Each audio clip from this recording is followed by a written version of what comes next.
Doctor साहब मैं 177 में आज जो आया ਤੁਹਾਡੀ ਅਕਸਰ ਵੀਡੀਓ ਦੇਖਦਾ ਮੈਂ ਜਦੋਂ ਰੋਟੀ ਖਾਂਦਾ ਨਾ ਮੇਰੇ ਢਿੱਡ 'ਚ ਗੋਲਾ ਜਿਹਾ ਬਣ ਜਾਂਦਾ ਇਹਦਾ ਕੋਈ ਹੱਲ ਕਰ। ਯਾਰ ਬਹੁਤ ਸਾਰੇ ਪੇਸ਼ੈਂਟ ਨੇ ਜਿਹੜੇ ਮਿਹਦੇ ਦੇ ਇੱਥੇ ਗੋਲੇ ਦੀ ਵਜ੍ਹਾ ਤੋਂ ਪਰੇਸ਼ਾਨ ਨੇ। ਮਿਹਦੇ 'ਚ ਗੋਲਾ ਬਣਨ ਦੀ ਜਿਹੜੀ ਸਭ ਤੋਂ ਵੱਡੀ ਵਜ੍ਹਾ ਹੈ ਨਾ ਉਹ ਦਿਮਾਗ ਦਾ ਤੇ ਮਿਹਦੇ ਦਾ ਕਨੈਕਸ਼ਨ ਖਤਮ ਹੋ ਜਾਣਾ। ਯਾਨੀ ਕਿ ਅਸੀਂ ਖਾਣਾ ਖਾਂਦੇ ਹੋਏ मोबाइल ਜਾਂ ਕਿਸੇ ਵੀ ਤਰਫ ਹੋਰ ਧਿਆਨ ਹੁੰਦਾ ਹੈ ਤੇ ਰੋਟੀ ਖਾਈ ਜਾ ਰਹੇ ਹਾਂ, ਉਹ ਸਾਡਾ ਸਲਾਈਵਾ ਜਿਹੜਾ ਥੁੱਕ ਕੇ ਉਹ ਨਹੀਂ ਬਣਦਾ। ਅਗਰ ਇਹਦੇ ਪੇਸ਼ੈਂਟ ਦੀ ਜਿਹੜਾ ਮਰੀਜ਼ ਕਹੇਗਾ ਨਾ ਮੇਰੇ ਇੱਥੇ ਗੋਲਾ ਬਣਦਾ ਹੈ, ਉਹਦੀ ਜ਼ੁਬਾਨ ਦੇਖਾਂਗੇ, ਜ਼ੁਬਾਨ ਦਿਖਾਓ ਜੀ।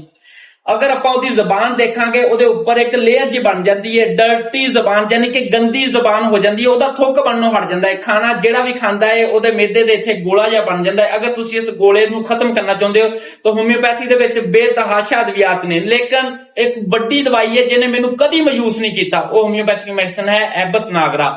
ਅਗਰ ਤੁਸੀਂ ਗੋਲੇ ਤੋਂ ਨਿਜਾਤ ਹਾਸਲ ਕਰਨਾ ਚਾਹੁੰਦੇ ਹੋ, ਆਪਣੇ ਮਿਹਦੇ ਨੂੰ ਸੁਪਰ ਪਾਵਰ ਤਾਨਿਕ ਬਣਾਉਣਾ ਚਾਹੁੰਦੇ ਹੋ, ਯਾਨੀ ਕਿ ਜਿਹੜੀ ਚੀਜ਼ ਖਾਵੇ ਹਜ਼ਮ ਕਰੇ, ਇੱਕ ਤਾਂ ਤੁਸੀਂ ਧਿਆਨ ਨਾਲ ਖਾਣਾ ਖਾਣਾ ਹੈ, ਦੂਸਰਾ ਹੋਮਿਓਪੈਥਿਕ ਮੈਡੀਸਨ ਐਬਸ ਨਾਗਰਾ ਦਾ ਆਪਣੇ ਹੋਮਿਓਪੈਥਿਕ ਡਾਕਟਰ ਦੇ ਨਾਲ ਸਹੀ ਪੋਟੈਂਸੀ ਦਾ ਇੰਤਖਾਬ ਕਰਕੇ ਉਹਨੂੰ ਇਸਤੇਮਾਲ ਕਰਨਾ ਹੈ।